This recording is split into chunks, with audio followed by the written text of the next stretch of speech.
The numbers are in for the October market recap in the Reno Sparks housing market, and all I have to say is that the weather is not the only thing cooling down. We did continue to see the numbers cool off significantly month over month from the closeout of September. If you guys saw my last market update video, you know it had already begun cooling down, but what we're seeing now is very significant. So make sure you stay till the end because, as always, I will be giving you insight as to what these numbers actually mean for both buyers and sellers in this market, and whatever advice you're gonna need if you're trying to play ball on either side of that equation. So don't miss out on the most valuable part of today's video. But before we get into all of that, I am gonna just dive into the actual data and tell you what the numbers are. The median sales price came in at an even $600,000. This is down 1.6% from the closeout of last month, so that's not a huge difference. It is worth noting that this is over 7% higher than it was a year ago, so by no means is the market crashing.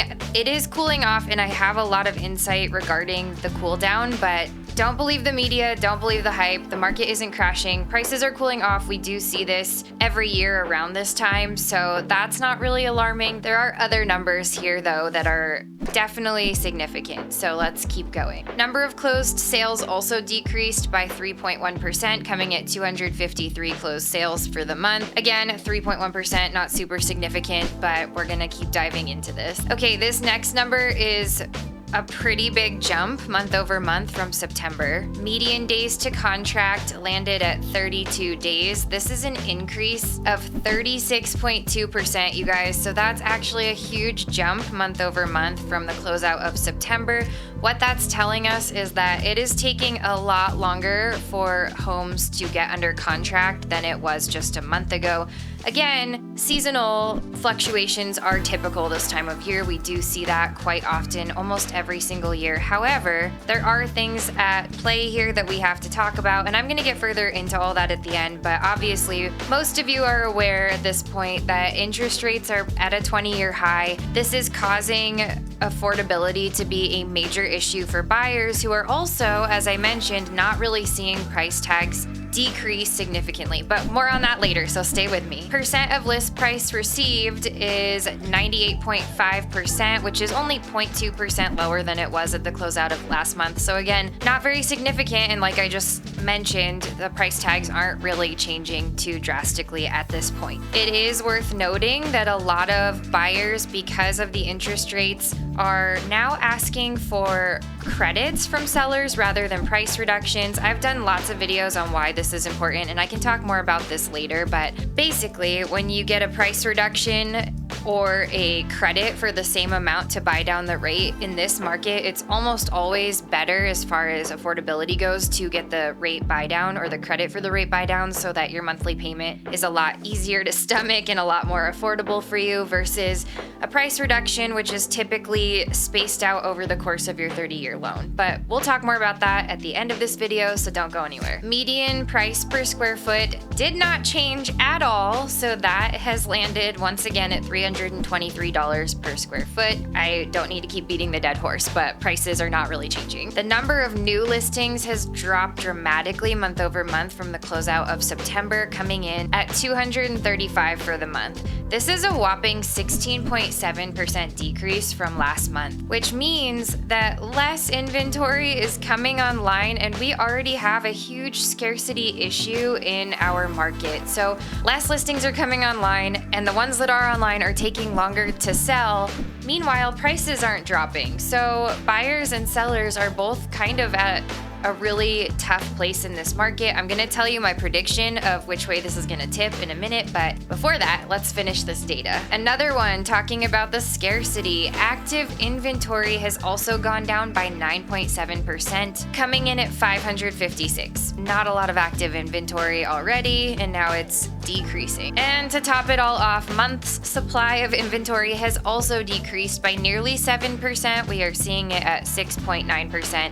So we have landed at 2.2 months of inventory for our market. So you've been really patient. Now I'm going to dive into what this means for both buyers and sellers. And I'm going to give you advice for both sides of the transaction. Let's start with buyers. Buyers have had a really tough hand for, I don't know, the last 5 years in this market, even when interest rates were super low, obviously that caused a lot of competition in the market, which drove prices up. So then at that point, we were seeing bidding wars. We were seeing listings selling within a matter of minutes of going live. We were seeing cash buyers beating out a lot of buyers who were shopping with financing. I mean, it was nuts. Like, you would go to a showing and there would be a line out the door around the block at every house. And it was so hard for buyers to win in that situation. And now the interest rates have, I'm not gonna say skyrocketed. They are at a 20-year high. They're still not exceedingly high in the grand history of real estate, but they're higher than they were. They've almost tripled from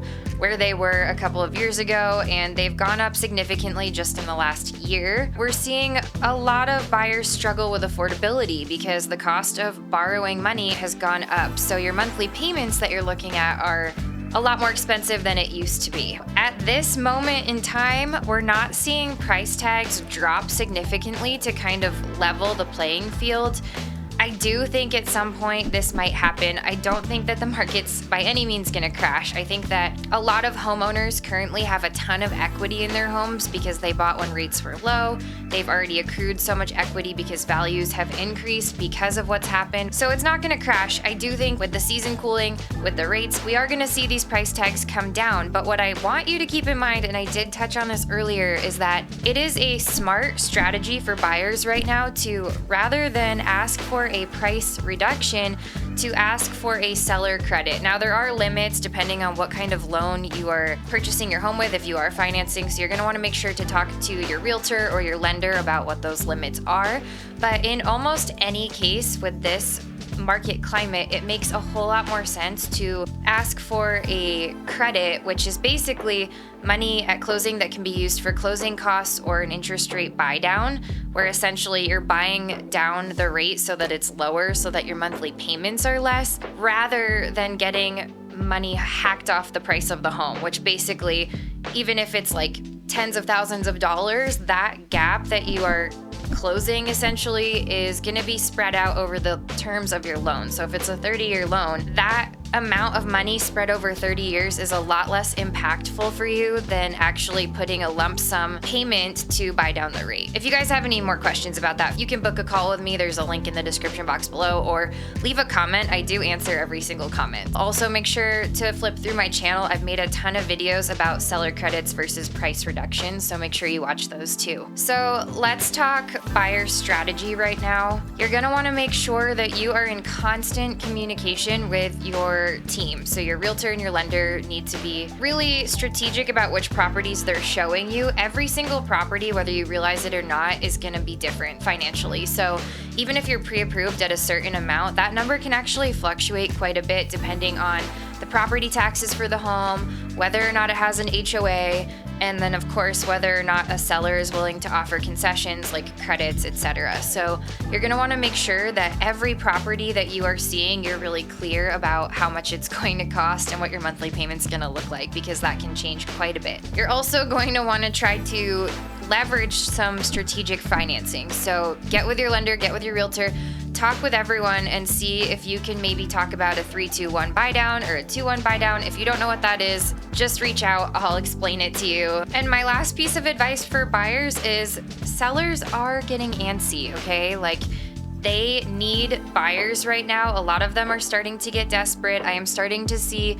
price reduction emails in my inbox. It's starting to be the bulk of what I'm seeing. So that is coming, but now is a really powerful time for you to ask for what you actually want and ask for what you need to make home ownership doable for you. Let's talk about the seller side of real estate right now. Sellers are in a really tough position because a lot of them got into the game when rates were lower. So a lot of people straight up just don't want to sell, because why would you leave your 1 to 3% interest rate, sell the home, and then buy something with like a 7% interest rate? It just doesn't make any sense financially, unless you keep home A and rent it out and generate income to help pay down a second mortgage for you to move into. For now, we are not seeing a huge drop in prices, and that's good news for sellers. However, The rates are not predicted to come down anytime soon. If you want to attract a buyer in this market, you are going to have to be flexible. I would say at this moment in time, buyers have the upper hand, and I think that the market is going to continue in that trajectory for quite some time. So if you are selling, you want to go into it with the right mindset. Make sure you know your bottom line of what you can give and what you absolutely cannot give. But if you are somebody who has to sell, I would advise you to be flexible and don't play games. You're not going to want to wait for another better offer because it may not come. There are a lot of people who are unable to buy right now. So the people who are actually playing ball in this market kind of have a lot of leverage at this point. The good news, though, for sellers is that the active inventory is still an issue. Scarcity is still a huge problem, and like I mentioned, because so many sellers are locked in at a really great rate and don't want to sell, you are competing against a lot less sellers. So inventory is limited. There are people who still have to buy, right? We all have life circumstances sometimes, whether it's moving for a job, divorce, death in the family, all of the reasons why people sometimes have no other choice but to move. Those are going to be your best counterparts in this market. That said, they have a lot of power at this point, so just keep that in mind. Now is the time where you really want to make your listing shine. It may be time to talk to your agent about staging or virtual staging, or just make sure that it's really clean and that if it's up against other similar listings within your price bracket, that it is truly the best it can be as far as being compared to other listings. All right, you guys, that was a whole lot. So if you have any further questions, or if you are thinking about buying or selling, I would love to hop on a free, no obligation call with you just to make sure that we're a good fit to work together, or even if not, just to make sure we get all of your questions answered.